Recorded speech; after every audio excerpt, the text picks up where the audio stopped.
Boa noite, sejam bem-vindos. Em breve estaremos dando início à nossa atividade.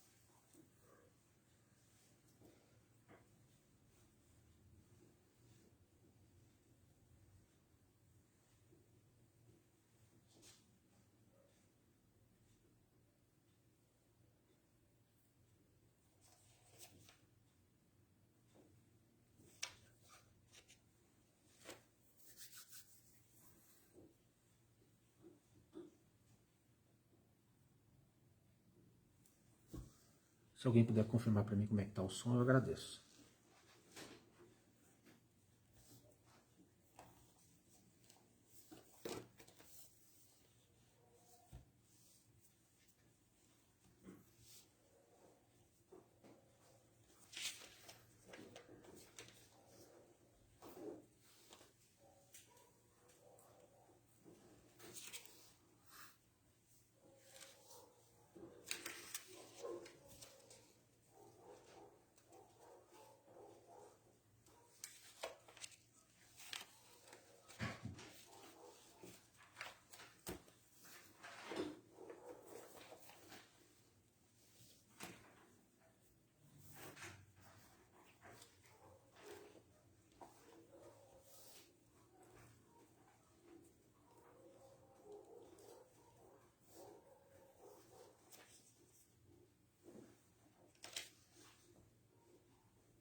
Bem, o meu relógio são 19h30. Então vamos dar início à nossa atividade de hoje. Meu nome é Marcelo, estou aqui em nome da Sociedade Espírita Luz, Paz e Caridade para conduzir a nossa atividade de hoje. Agradeço a presença de todos, os que estão nos acompanhando aqui pela plataforma do Facebook e os que estão presentes aqui na sede da nossa sociedade, que pelo olhar assim, devemos ter em torno de 12 a 13 pessoas. Lembrando que estamos respeitando todos os protocolos de saúde. Temos aqui uma limitação de 16 pessoas para a participação ao vivo. E contamos então com a participação de todos nessa nossa atividade, que não custa lembrar, essa atividade sábado, ela é uma palestra dialogada, onde eu apenas conduzo aqui os nossos comentários. A gente, a partir de uma pergunta inicial, vai construir conjuntamente toda a atividade. Iniciamos, então, a atividade com uma prece. Peço que todos me acompanhem. Vamos, então, elevar o nosso pensamento ao alto, rogando ao Criador, ao Mestre Jesus, aos Espíritos que nos acompanham na atividade de hoje, que nos intuam, nos inspirem e nos acompanhem nessa atividade que estamos nos propondo na noite de hoje. Que o nosso encontro possa transcorrer num clima de harmonia, de paz, de muita serenidade, e com a colaboração de todos, vamos construir aqui alguns ensinamentos para nossas vidas. Que possamos estar, então, acompanhados pela espiritualidade, que vai, com certeza, nos auxiliar nos nossos trabalhos. Sendo assim, pedimos, então, autorização para iniciar a nossa atividade de hoje. Então tá, pessoal. Como eu disse, eu sou aqui um mero condutor do nosso trabalho. A gente vai conversar hoje sobre o tema que está contido lá no capítulo 12, item 4 do Evangelho segundo o Espiritismo, e sempre a gente traz para a nossa conversa o tema proposto sobre a forma de uma pergunta.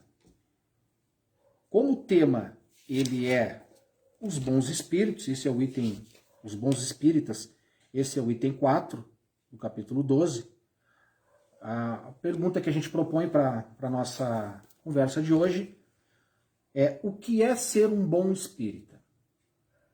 Então eu inicio fazendo uma leitura aqui desse trecho do Evangelho, e a partir daí então a gente vai iniciar a nossa conversa. Bem compreendido, mas sobretudo bem sentido, o Espiritismo leva aos resultados acima expostos. Só vou fazer um parêntese aqui para não deixar o texto sem sentido. Os resultados acima expostos são os caracteres do homem de bem, que é o item imediatamente anterior, e que elenca lá quais seriam então os predicados e as virtudes que o homem de bem precisa elencar ao longo da sua evolução. Então, o Espiritismo leva aos resultados acima expostos, que caracterizam o verdadeiro espírita, como o cristão verdadeiro, pois que um o mesmo é que o outro. O Espiritismo não institui nenhuma nova moral, apenas facilita aos homens a inteligência e a prática da do Cristo, facultando fé inabalável e esclarecida aos que duvidam ou vacilam. Prossegue. Muitos, entretanto, dos que acreditam nos fatos das manifestações, não lhes aprendem as consequências, nem o alcance moral. Ou se o aprendem, não os aplicam a si mesmos. O que atribuir isso? Há alguma falta de clareza da doutrina? Não, pois que ela não contém alegorias nem figuras que possam dar lugar a falsas interpretações. A clareza é da sua essência mesma e é donde lhe vem toda a força, porque a faz ir direto à inteligência. Nada tem de misteriosa e seus iniciados não se acham de posse de qualquer segredo oculto ou vulgo. Pois bem, então a partir desse trecho aí do item 4, a gente pode começar a nossa conversa. Já temos uma resposta aqui, do André. Ser um bom espírita... Deixa eu voltar aqui porque eu não consegui ler. Ser um bom espírita é aquele que procura evoluir moralmente, colocando em prática os ensinamentos de Jesus. Esse é o comentário da Beth. Eu pulei o do André que eu vou ler agora. Ser um bom espírita é quem pratica a caridade nas suas diversas formas de amor. Então vamos voltar ali no que diz a Beth.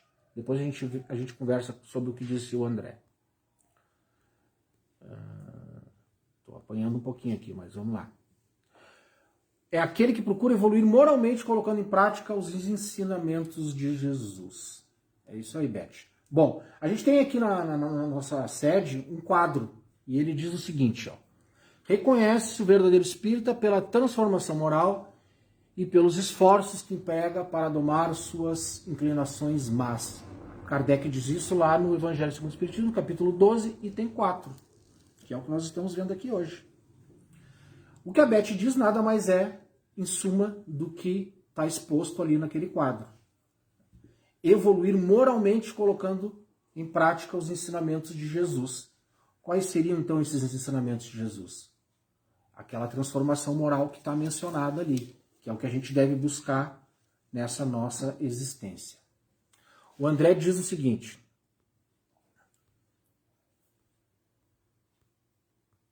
está meio difícil aqui hoje porque ele está correndo demais. Ser um bom espírito é quem pratica a caridade nas suas diversas formas de amor.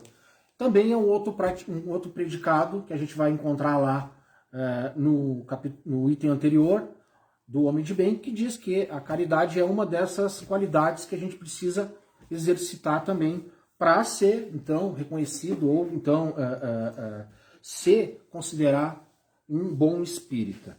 Vamos ver se tem mais alguma coisa, mais algum comentário. A Diná nos diz o seguinte: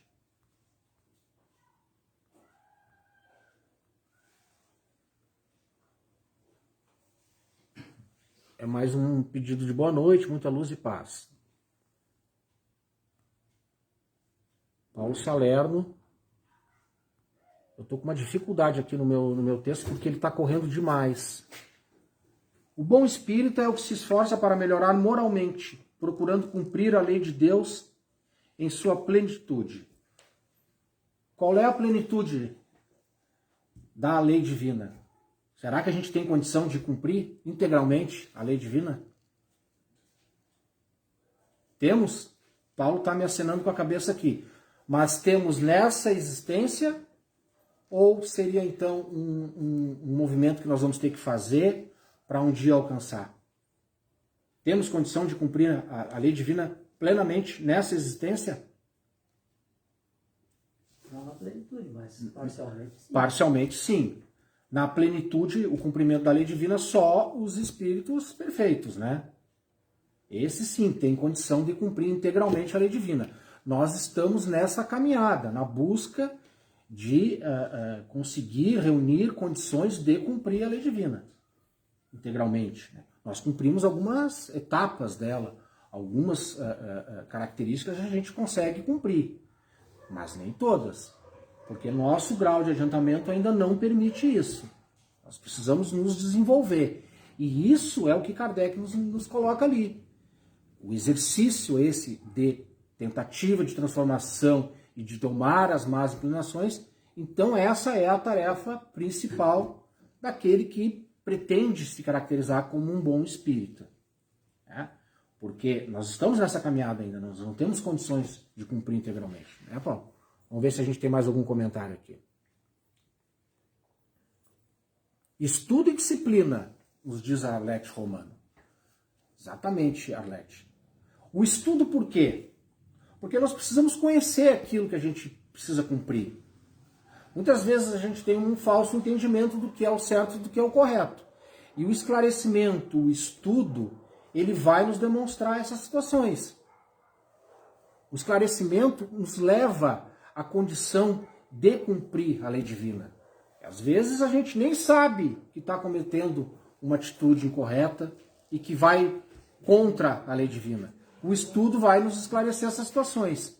A disciplina é a força que a gente emprega para cumprir essas determinações que a gente precisa cumprir.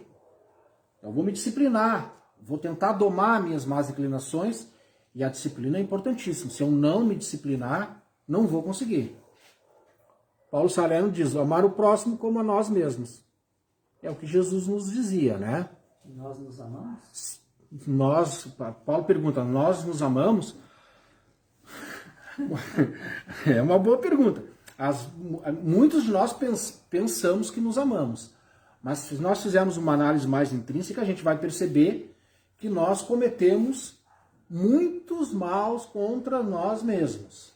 Nós somos, muitas vezes, os nossos maiores inimigos. Nós atentamos contra o nosso bem-estar. Nós cometemos atos que prejudicam, às vezes, exclusivamente a nós. E, consequência, acabamos prejudicando ao próximo. Mas nos amarmos, nós também ainda não, por incrível que pareça, não alcançamos esse ponto. Vamos ver o que a gente tem mais adiante aqui. Vamos ver. Aqui no do Paulo está mais fácil. A Regina diz, Rejane, o bom espírito é todo aquele que primeiro aplica para si mesmo o que aprende e que não deseja exclusivamente vitrine. É atuar na causa do bem desinteressadamente, doar-se incondicionalmente. O que a Regiane está dizendo aqui é que essa pessoa com essas características, ela primeiro vai modificar a si mesmo. Ela vai buscar aquela transformação interna nela e está desinteressada em propagar essa transformação que ela fez para os outros, ou querer dizer para os outros como é que as outras pessoas devam se portar. Ela faz a transformação dela e a partir do exemplo daquela modificação é que aí sim ela vai ter condições de ser um exemplo, né? Ela fala ali em doar-se incondicionalmente, desinteressadamente. Essa é a caridade na sua plenitude, né? Fazer sem esperar retorno. Não adianta nada nós termos uma atitude caridosa, fazer o bem para o próximo e depois ficar aguardando um retorno daquela condição. Tem que fazer, tomar essa atitude que eu estou desinteressadamente cometendo, como está dizendo a Regiane aqui, e não ficar aguardando retorno. Fazer o bem por fazer o bem, sem esperar retorno.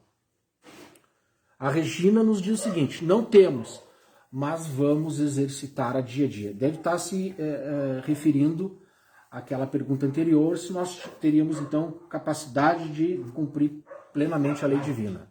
A Jane diz, já voltou lá para o começo, meu. Quando eu encosto na tela, ele volta para o começo.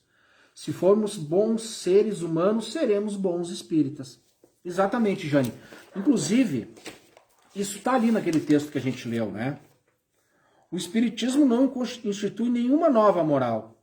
Apenas facilita ao homem a inteligência e a prática da do Cristo, facultando fé inabalável e esclarecida aos que duvidam ou vacilam. Ou seja, não há nada de novo no Espiritismo, além do que Jesus nos disse há 2000 anos atrás. Aqueles ensinamentos que a gente está tentando exercitar aqui hoje e que nos levariam a ser considerados como bons espíritas, Jesus já nos trouxe há 2000 anos atrás. Tudo que a gente está tentando colocar em prática aqui, ele já nos explicou lá como é que nós devemos fazer.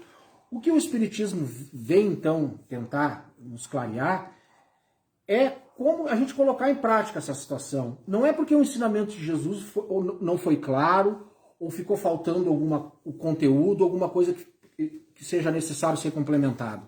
Não. É porque nós não detemos a condição de compreender. Então nós precisamos de explicações adicionais.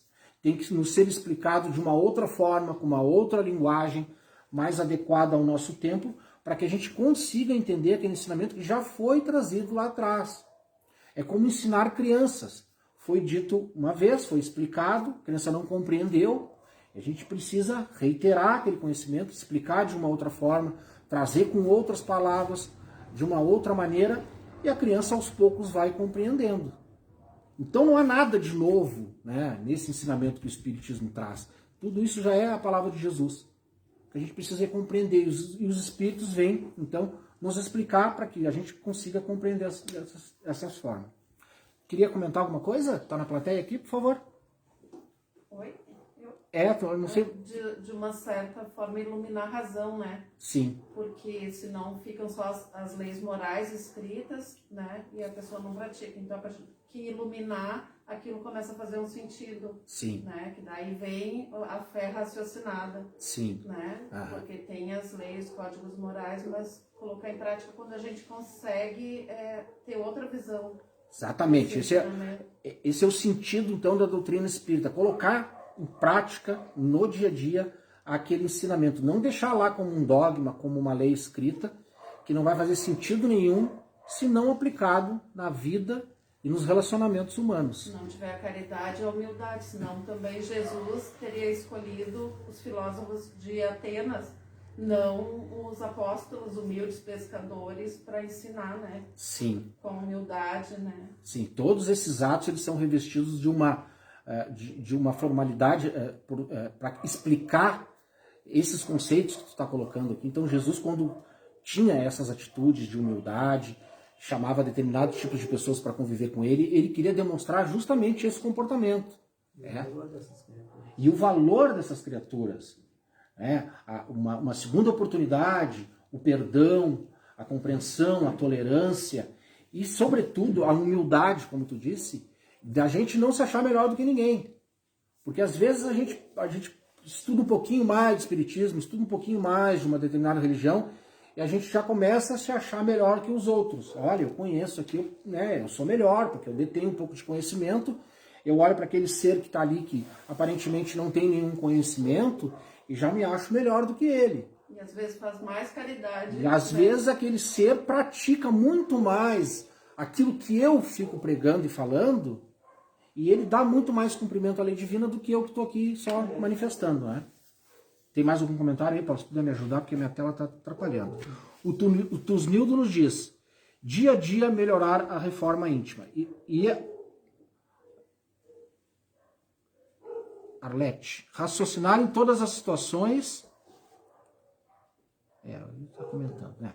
Bom, quando o Tusnildo nos diz reformar os nossos comportamentos, a gente está voltando então ali àquela mensagem inicial que eu li aqui do Kardec, que é a tentativa de domar as nossas más inclinações.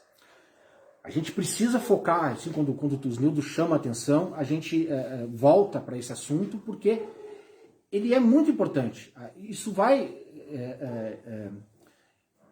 fundamentar toda essa nossa tentativa de melhoramento quando a gente tenta domar essas nossas más inclinações.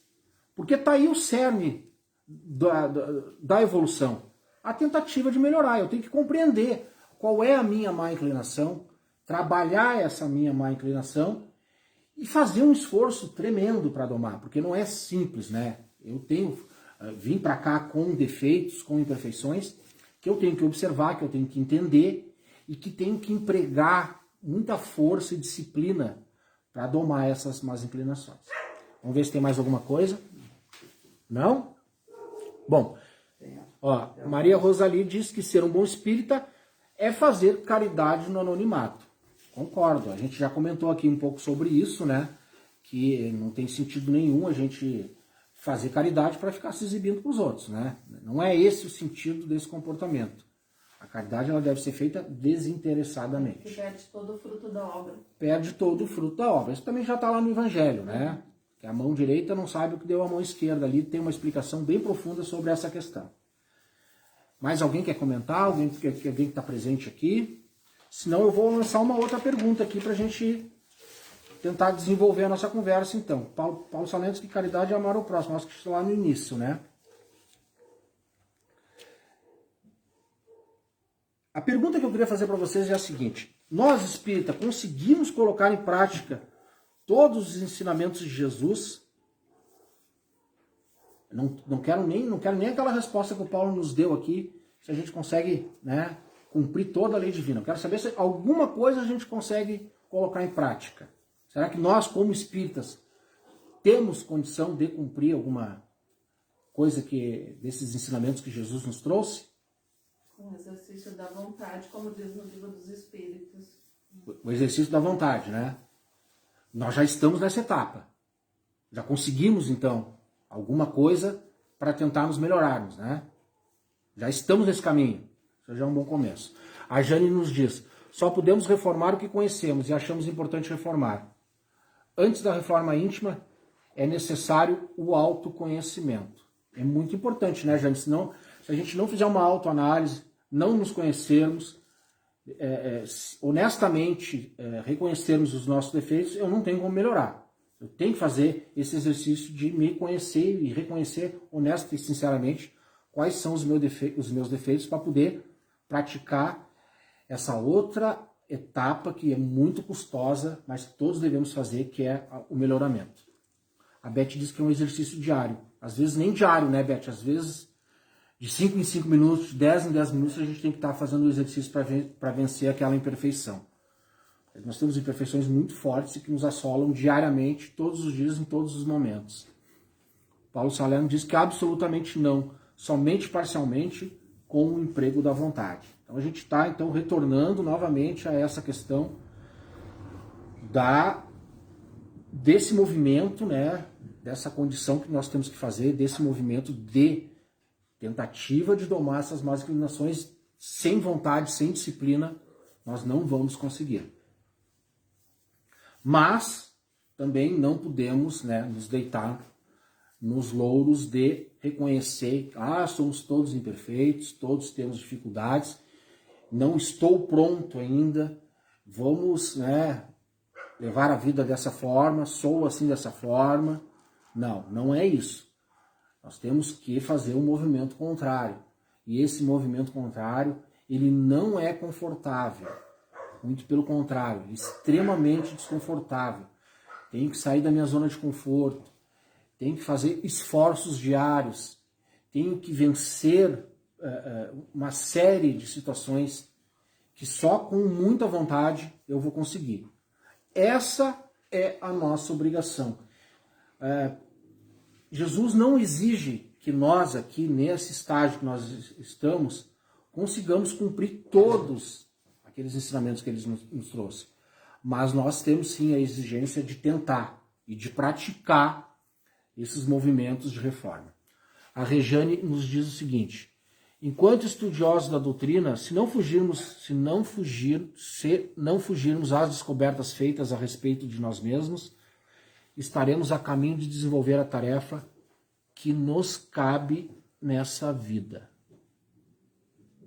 Eu acho que a Regiane está querendo nos dizer aqui que se a gente não, se a gente levar em consideração essas descobertas que a gente está fazendo através desse exercício de autoconhecimento, nós já estamos no caminho de desenvolver aquela tarefa para a qual a gente veio nessa encarnação. A gente sempre tem que lembrar que eu vim para essa encarnação para cumprir um determinado caminho e tentar melhorar alguma das imperfeições que eu venho já manifestando em outras encarnações. Se eu tenho aqui uma imperfeição que é marcante na minha vida nesse momento, é justamente essa imperfeição que eu tenho que enfrentar e que eu tenho que vencer.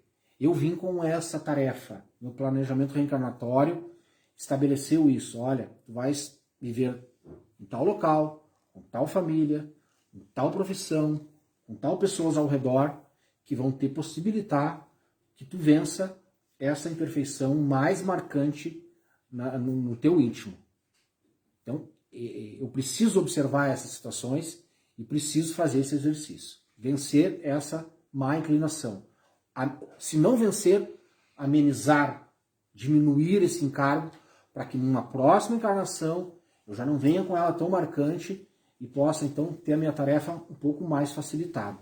Não acrescentar nova dificuldade para essa minha má inclinação. Paulo Sarnello diz que o próximo é o estimulador para as mudanças comportamentais e moralizadoras. Bom, agora o Paulo toca num assunto muito interessante aqui, que é a utilização do próximo como um instrumento para a nossa modificação. Em outras palavras, se eu sou um cara muito impaciente, se eu sou um cara muito nervoso, o próximo, aquela pessoa lá que vai me forçar a ter paciência, que vai me tirar do sério, vai me irritar, essa pessoa é justamente aquela mais apropriada para que eu vença a minha imperfeição. Então eu tenho que ver esse ser não como um inimigo, uma pessoa que está me atrapalhando, que está me prejudicando a minha caminhada. Pelo contrário, ele é um instrumento que a providência divina está utilizando para que eu me modifique. Aquele sentimento de irritação, de impaciência ou de desconforto que ele me traz, eu tenho que reconhecer que não está ligado ao ato daquela pessoa, está muito mais ligado com as minhas reações e a minha maneira de enxergar aquela atitude. Então Paulo diz aqui, ele é um instrumento, está lá, ele serve justamente para isso. Quando eu consigo observar isso e agir com esse comportamento de reconhecer e não revidar, aí eu já estou no caminho de reformar essa minha imperfeição. E o impaciente usa uma máxima que muitas vezes nós achamos que é a verdadeira. O fulano me tira a paciência. Exatamente. Ele não te tira, não. Tu não tem paciência. Já não tem, quem não tem o que é um atributo que possa ser tirado, não tem que ser tirado, né? Ele não tem paciência. Não tem. Então aquele lá não tirou a paciência dele, muito pelo contrário, né? Ele está desenvolvendo. Está desenvolvendo. Ele está no exercício para que o outro desenvolva. Para que o outro desenvolva. É como um músculo, né? Meu braço está mole aqui. Se eu não movimentar ele, ele não vai ficar musculoso. E a paciência e as outras virtudes são Deus não te dá paciência. Não. Mas te bota numa fila que não anda. Então a gente tem que ter muito cuidado quando a gente pedir paciência, né? Porque o que vai se apresentar não é a paciência pronta. São situações que vão nos possibilitar desenvolver a paciência. A Beth nos diz aqui então, ninguém melhor que o núcleo familiar para melhorarmos nossas imperfeições. Isso aí, Beth. Inclusive o Paulo mandou hoje nos grupos aí, né? Acho que até se ele pudesse ler aquela mensagem sobre a família, é muito interessante. Se ele puder colocar aqui, eu vou ler para vocês, que eu acho que resume tudo isso que a Beth colocou para nós aqui, porque realmente, na família ali a gente tem toda a prova que a gente precisa. Tá ali, tá tudo reunido, num pacote só. A mensagem é a seguinte: família é um grupo de pessoas cheia de defeitos, que Deus reúne para que convivam com as diferenças e desenvolvam a tolerância, a benevolência, a caridade, o perdão, o respeito, a gratidão, a paciência, direito e dever. Limites, enfim, que aprendam a amar, fazendo ao outro o que quer que o outro lhe faça, sem exigir deles a perfeição que ainda não temos. Nós não nascemos onde merecemos, mas onde necessitamos evoluir. É isso, né, Beth? Ou seja, aqui está bem claro nessa mensagem que o núcleo familiar é justamente aquele adequado para que a gente desenvolva todos aqueles caracteres do homem de bem que está ali no item anterior. Caridade, benevolência, perdão, piedade, todas aquelas qualidades que a gente precisa desenvolver para ser um bom espírita. Então, eu acho que a mensagem que fica aqui para o final é que é justamente na família, lá no núcleo familiar, no dia a dia, com os filhos, com o marido, com a mulher, que a gente vai ter, então, a condição de exercitar essa condição de ser um bom espírita. Porque também isso é muito comum. Às vezes nós somos maravilhosos espíritas aqui dentro da casa espírita, da porta para dentro. Tratamos todo mundo bem, somos caridosos, somos amigos, falamos mansamente, nos damos bem, somos tolerantes, perdoamos. É uma maravilha. E quando nós retornamos lá para a nossa família, lá nós somos irascíveis, nervosos, impiedosos, não temos a menor benevolência, não fazemos nenhum tipo de caridade, principalmente a moral. Somos lá tiranos dentro da nossa própria casa. Nós que estamos aqui frequentando os centros espíritas e estudando a palavra de Jesus. Então acho que foi muito importante essa mensagem vir no final para a gente saber então que na família é o local mais adequado então para a gente exercitar. É como se fosse um treino. Nós vamos treinar ali na nossa casa todos os dias. Vamos ter ali todas as hipóteses, as condições dessas situações que vão se apresentar na nossa vida. Vamos treinar ali com o nosso filho, com a nossa mulher. E depois vamos reproduzir isso da porta de casa para fora, nos nossos locais de trabalho, no colégio, nas nossas relações com os amigos, com os demais parentes, enfim, na nossa sociedade. A Divina Providência é muito sábia. Ela nos coloca ali no local, né? Para que a gente consiga treinar, para depois exercitar isso no fim. Não devemos fazer o contrário, exercitar fora e dentro não. Aí está um equívoco, né? Se a gente conseguir compreender isso, eu acho que todos nós vamos ser, então, bons espíritas. Vamos começar, então, dentro de casa. É isso, Beth? Tem feito isso, Beth? Tem tentado? Então já está bom. Já está no caminho, é um bom caminho. Confere, André. O André está aqui, está confirmando? Então tá bom. Então tá bem. Estão tentando. Vocês vão conseguir. Então tá, pessoal. Chegamos aqui sobre o nosso horário. Hoje nós temos uma atividade posterior aqui à nossa conversa, que é uma irradiação que a gente faz para os nossos irmãos suicidas. O Paulo vai fazer esse trabalho para nós aqui. E eu vou agradecer, então, a presença de todos, a participação, né? Eu sempre costumo dizer, né, quando eu chego em casa para a Michelle, eu digo, eu faço uma lista de perguntas para desenvolver a conversa e geralmente utilizo uma ou duas só, porque os comentários eles já acabam completando toda a atividade, e isso não é ruim, isso é muito bom, porque demonstra que a gente consegue fazer aqui o nosso trabalho conjuntamente, é isso que é o intuito dessa atividade de sábado. Agradecer então a todos, uma boa noite, e nos encontramos numa próxima oportunidade. Muito obrigado.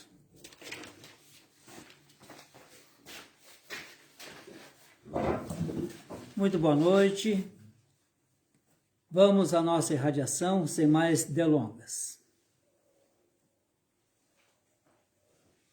Permita, mestre, nos apresentar ante ti e depositar a nossa pequena dádiva no altar das doações em que buscamos servir antes de sermos servidos. Lembramos todos os sábados neste horário de nossos irmãos que cometeram suicídio.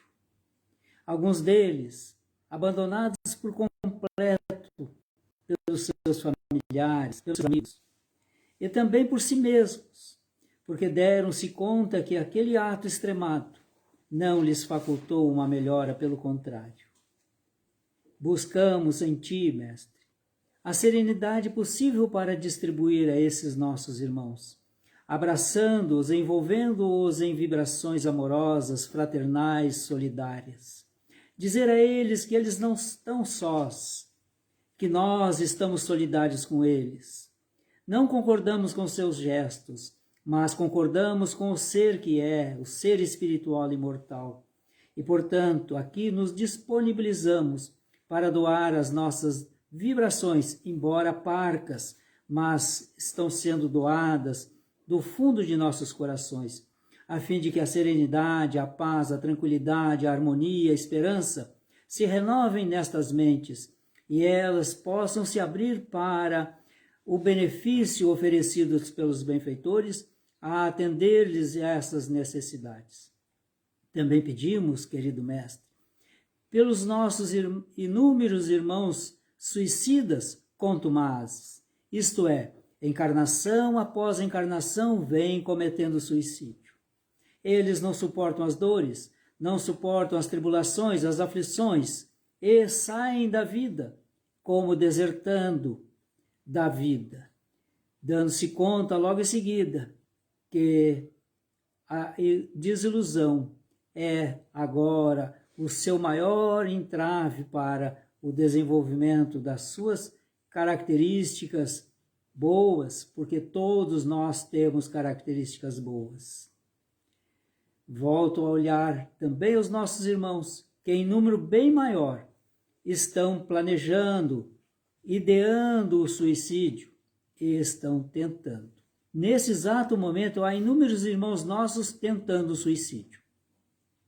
Quero te pedir que despache os teus benfeitores para estar com essas criaturas, para que elas, em um relance qualquer de lucidez, possam adiar o tentame.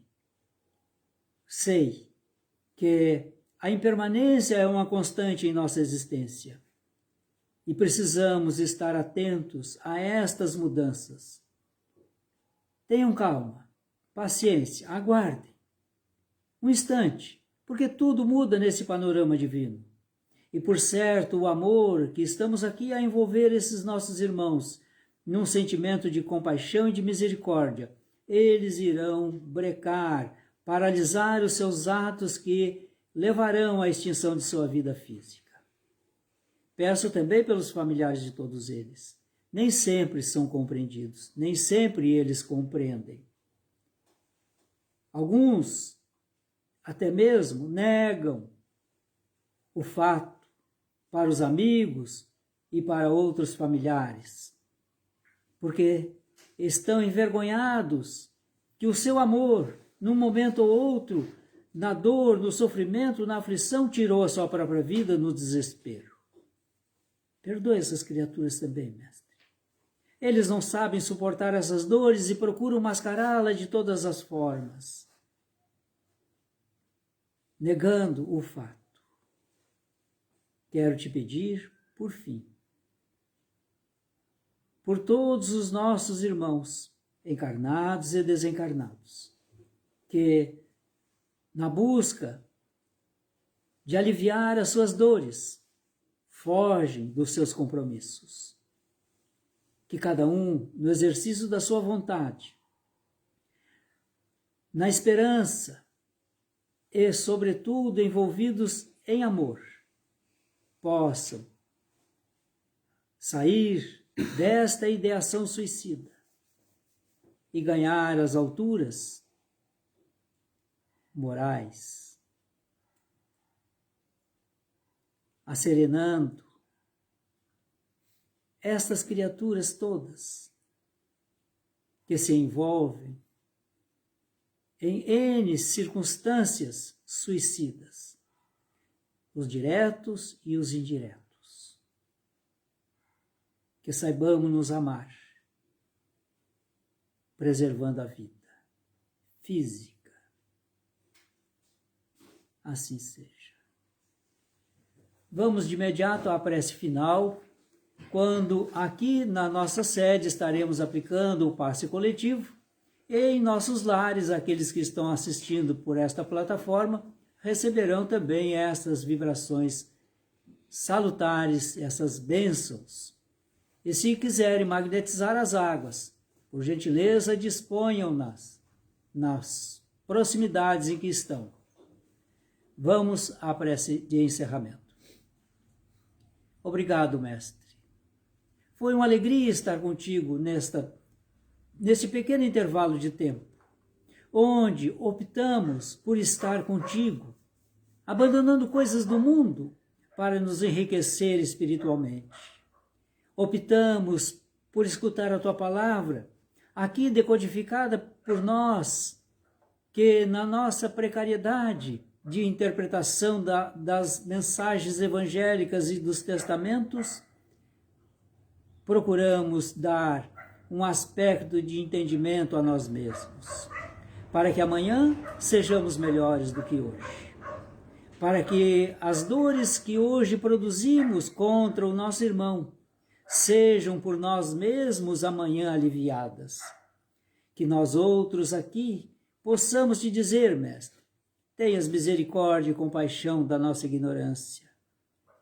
Auxilie-nos para que nos comportemos um pouco melhor, para que as nossas atitudes não venham a atritar as nossas relações com aqueles com quem nós vamos nos encontrar ou estamos nos encontrando.